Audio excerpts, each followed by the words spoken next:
I'd like to open up, Dan, with just a few questions of you, because you come from a different perspective. I mean, Harvard is one of the most, well, it's probably the wealthiest institution in the world. I saw an article recently that said that the amount of loss in Harvard's endowment exceeded the total endowments of all of the universities in the United States except for 6.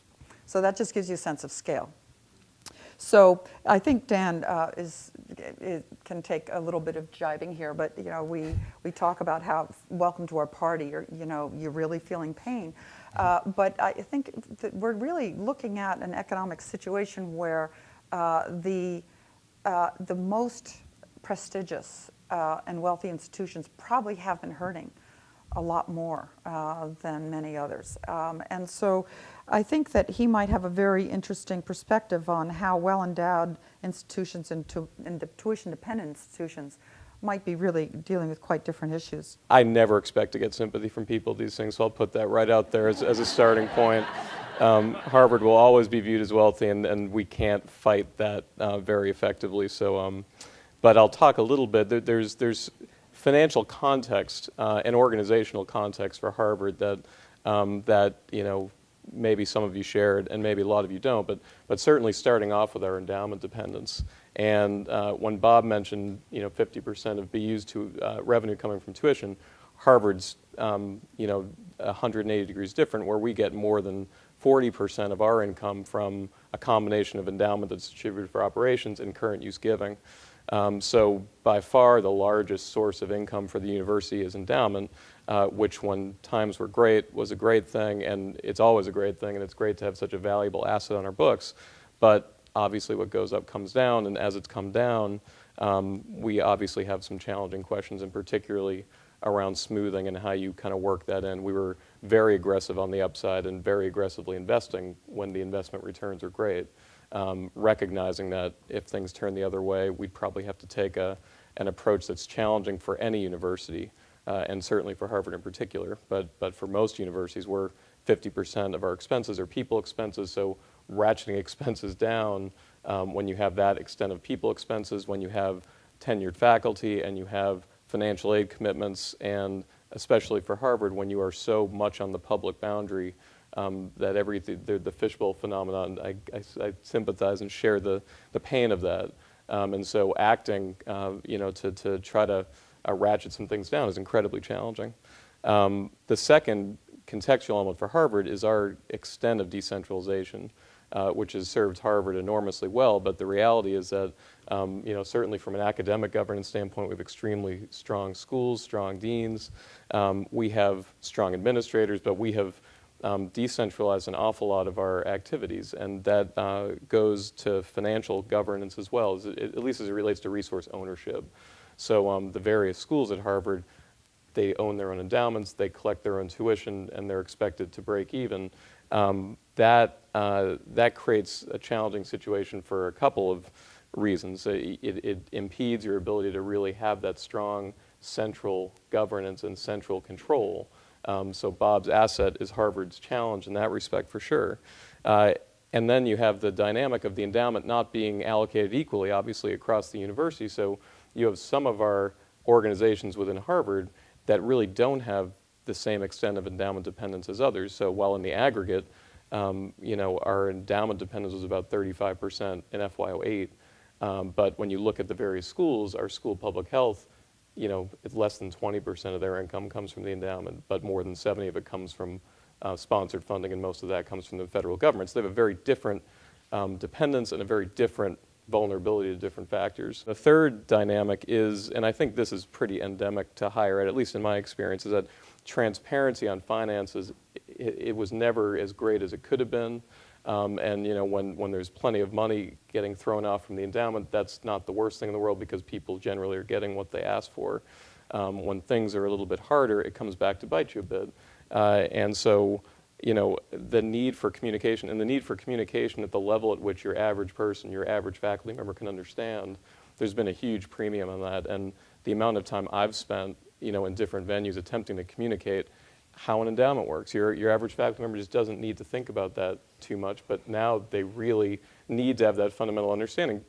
in order for them to believe that we actually do have some financial challenges that we want to solve. From a financial planning context, just to put it in a slightly different way, we had a $37 billion endowment at June 30th, 2008. We just communicated last week, we expect when our audited financial statements come out, the value of the endowment is going to be $26 billion at June 30th, 2009.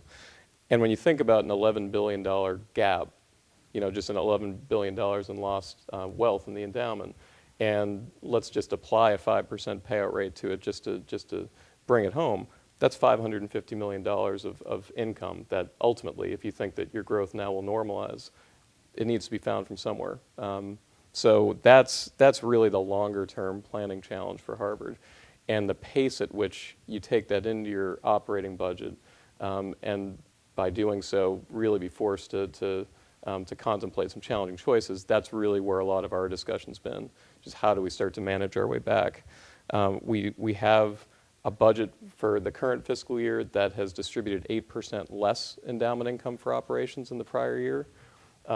We had never had a year where we had any negative distribution in income from the endowment year over year. So this was a consequential moment, to put it mildly, for the university. As far as the enablers of what I think has allowed us to come out of this, we have a plan for FY10. We've absorbed the negative 8% increase or decrease in endowment income. And the things that have allowed us to be successful in that, I do think that early action was really important. And we tightened up. We didn't do the more dramatic version of position control or hiring freezes, but within our schools, it became that sort of pain and suffering about refilling positions was quite intense, and that was kind of a shared commitment for all of us. That for a lot of reasons we thought that was the right thing to start off with. It was much more of a frost than a freeze, and it continues to be like that because there are important positions that we need to fill. So, but the general expectation is that don't expect that the first time you come and ask for either refilling a position or adding a new position that it's actually going to happen. The coordination and communication across the different elements of the university have been helpful. We've been speaking a lot more. We've been meeting tons more, and that says something in academic institutions when you already meet quite a bit. But we came to a consensus view on holding salaries flat for everyone other than our union populations, a consensus view on eliminating bonuses last spring. We coordinated very tightly on a voluntary early retirement incentive program, which we implemented in the spring, an involuntary workforce reduction, which we implemented in the spring. One of the best things we did at Harvard was create an executive vice president position. That's the one I report to. That's where HR and IT report to it. It's a glue function that kind of binds the faculty and the administrative side together in ways that we didn't typically have a lot of success doing. And being able to do that, I think, was really important. The other thing that I think has really helped us a lot is encouraging a mindset of flexibility and options. We've had people we had everyone do budgeting scenarios. We told people to plan for a certain level of endowment income, but if it was 5% higher or 5% lower, what are the different things they would do to respond? It's almost like reverse engineering your way to a strategic plan, so you can really kind of move not on a dime, because Harvard won't, and other academic institutions probably won't either, but at least you can move quickly and you can be responsive. Finance leadership, I think, just as it relates to transparency, this financial dean's forum, there's nothing magical about it. I convene with one of the school CFOs, just a monthly meeting with all the school chief financial officers, so we can figure out where our areas of intersection, what should our kind of collective agenda be. And one of the big things that we've been thinking about is just communications, and we all understand the issues that we're facing, but how do you get a much broader population informed and able to help? Because unless they truly trust that there is a problem to solve, there is absolutely no reason for them to help solve it. So it's been a burden that we've taken on, and I think we've done a reasonably good job. You can never communicate enough. You can never educate enough on these topics. So this will be just an ongoing challenge for us.